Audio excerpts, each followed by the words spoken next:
देखो गणतंत्र राष्ट्र भारतवर्ष आम गर्वित जे भारतीय वर्षर गणतंत्र हूँ समग्र विश्वर सर्वबृहत गणतंत्र राष्ट्र एवं आम देशर संविधान हूँ सर्वबृहत लिखित संविधान बोले आम कहूचे गर्व अनुभव करुचे किंतु गणतंत्र राष्ट्र रे आजिर दिन में ये धनतंत्र चली एटी धर्मतंत्र चली राजतंत्र पूर्व अवस्था जमी राजा थिले प्रजा थिले आजिर दिन में राजा नहांती प्रजा अछंती एवं राजा मानक भली आज दिन में जो मान पाखे धन अच्छी से धनतंत्र नाम एवं जो माने धर्म को अधिका रक्षा करने नाम जो माने अधिका सांप्रदायिक दंगा करिपारंती हिंसा सृष्टि करिपारंती से माने आज दिन में राजगादी अख्तियार करने धर्म ना एटी से ही राजतंत्र को नहीं आछंती परोक्षरे एवं कथा उठुची जदि गणतंत्र राष्ट्र प्रकृति में गण मानकर शासन चलता ताहले जो माने 2014 आसी शासन भार अख्तियार करने को आसते आम ये महंगा माड़ू मुक्ति दबु जनसाधारण मानक एठी जनसाधारण मानक सुस्थ शासन दबु एठी आतंकवादी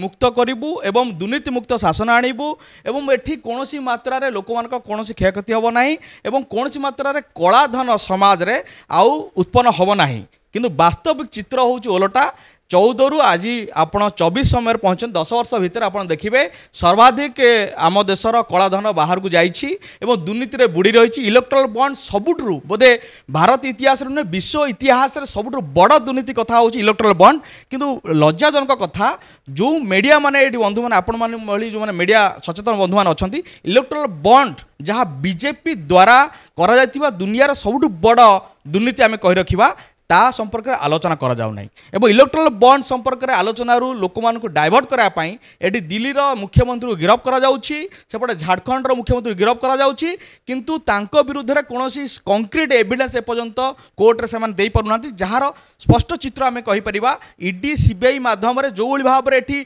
लोक डरईकी अपर पक्ष विपक्ष मान डरईकी ये राजनीति करा गणतंत्र प्रति विपज्जनक परिस्थिति सृष्टि करुच्ची एटा बहुत भल क्वेश्चन कर लोक मैंने मत कहतु आप गाँव को जाकि लोक पचारतु जे भारतर उपराष्ट्रपति ना कहींपारे ना आम बहुत जन कह उपराष्ट्रपति ना आप पचार निजे सर्वे करूँ राष्ट्रपति ना ये कहींपारे ओडार जेहेतु ओडार झील तेणु ना बहुत चर्चा है उपराष्ट्रपति ना ये कहींपारे ना जे भारतीय राजनीतिक क्षेत्र उपरे राजनीति चर्चा भारत वर्ष हुए ना बा ग्रामांचल हुए ना जहाँ फलस्वरूप भारतीय संविधान 64 वर्षर पूरण पर इम्प्लीमेंटेशन पर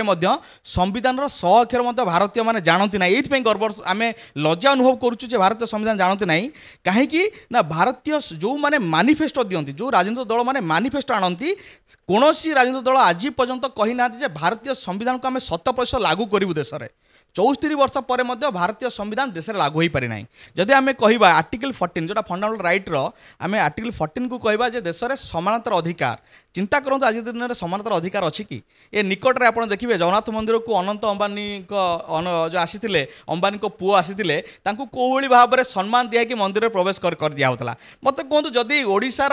बड़ भगवान बोली जगन्नाथ कहुचे जगतर नाथ जगन्नाथ कहुची जन गरीब लोक कौली सम्मान दि जाए और धनिक श्रेणी को कौली व्यवहार करा जाए आप निजे चिंता करूँ आईटी आम कहीपर आर्टिकल 14 ये लागू हो कि 15 धारा कहला जाति धर्म वर्ण लिंग भितर क्या भेदभाव करें ना मत कहतु भारतर राष्ट्रपति प्रधानमंत्री बा राज्यर मुख्यमंत्री जो सम्मान रही भेदभाव करा जाउ नहीं गोटे गरीब लोक प्रति से भेदभाव करा जाउछि कि नहीं आम ये स्पष्ट होउछि जे संविधान आधार आम देश परिचालित हो नहीं एवं भारतीय भारतर कौन राजनीतिक दल भारतीय संविधान आधार परिचालित होना जो कि ये अपरिस्थिति सृष्टि हो बढ़िया क्वेश्चन जे आम देश में भारतर विश्वर 25% युव समाज होती भारत वर्ष अच्छा चिंता करूँ 220 रु ऊर्ध्व देश विश्व अच्छा 25% युवक भारत अच्छा सर्वाधिक बेरोजगार युवक माने भारत अच्छा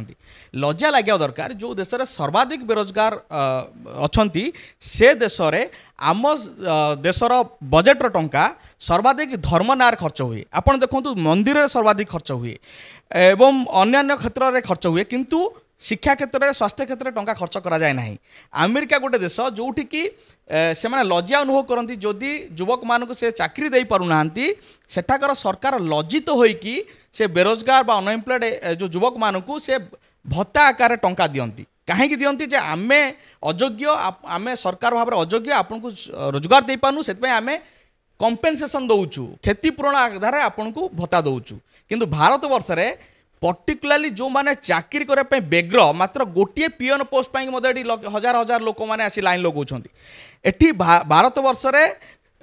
बेरोजगार संख्या सर्वाधिक सत्वे एटी सरकार जो जिते सरकार को आसिले कहले आम 2 कोटी रोजगार दौ वर्ष को एवं जिते सरकार को आसिले से रेलवे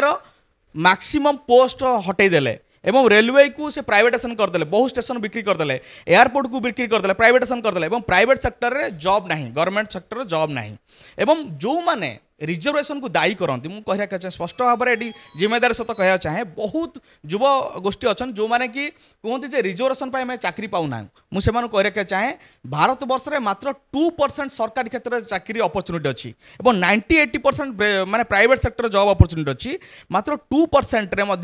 बहुत गुड़ाए चाकरी को प्राइवेटाइजेशन करदे फल से चाकरी संख्या कमी कमी जाऊँगी रिजर्वेशन से समस्या नुहे ताप मुख्य समस्या हूँ एठाकर अपारग सरकार जो मैंने चाकरी दबारे एमाने अयोग्यता नीति अवलंबन करुछंती एवं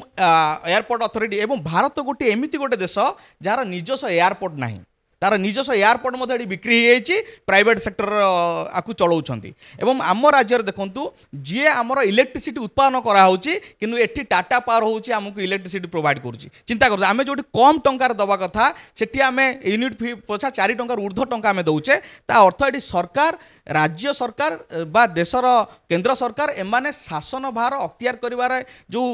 नीति अवलंबन करथिले से विफल होइछंती एवं प्रकृत में योग्यता नहीं शासन भार अख्तियार करिया देखो कांग्रेस अतीत में बहुत बहुत वर्ष सरकार थिला वर्तमान बीजेपी शासन रे अच्छी कौन पाई कांग्रेस अल्टरनेट बीजेपी और बीजेपी अल्टरनेट कांग्रेस कहीं एटी कौन पाई कि नूतन राजनीतिक दल कहीं उत्पन्न हेबे नहीं बा जो माने नीति आदर्श रे चलुवा राजनीतिक दल मैंने कहीं आगू बसबे नहीं मैंने कहीं सरकार गठन करेंगे नहीं आमर मीडिया मध्य चर्चा मोदी अल्टरनेट राहुल गांधी ना राहुल गांधी अल्टरनेट नरेंद्र मोदी कहीं ये प्रश्न ये जड़े साधारण व्यक्ति कहीं ये जड़े राजनेता हो पार प्रधानमंत्री हो पार ना ये प्रश्न सृष्टि हुए जितेबाला लोक मैंने कहते रिजर्वेशन योग्यता आधार हवा दरकार बहुत बड़ा यहाँ डिबेट हुए जे योग्यता आधार रिजर्वेशन हवा दरकार कहीं राजनीति क्षेत्र में योग्यता को अणा जाए ना मोर सब बड़ प्रश्न आज जदि चाकरी आम योग्यता देखुचे देश चलने योग्य व्यक्ति हम ना मत कहतु नरेंद्र मोदी जो अच्छी डिग्री बा जो शिक्षागत योग्यता आज भी प्रश्न सृष्टि होगी गोटे योग्य व्यक्ति कौन नरेंद्र मोदी केवल भारत वर्ष में 100-150 कोटी लोक भितर केवल नरेंद्र मोदी एकमात्र योग्य व्यक्ति जे देश चलैया आउ कौन योग्यता व्यक्ति ना जदि रिजर्वेशन योग्यता आधार हवा दरकार ताले प्रधानमंत्री योग्यता आधार हवा दरकार जो व्यक्ति समाज को भल नीति चली पारे भारतीय संविधान को 100 वर्ष लागू करें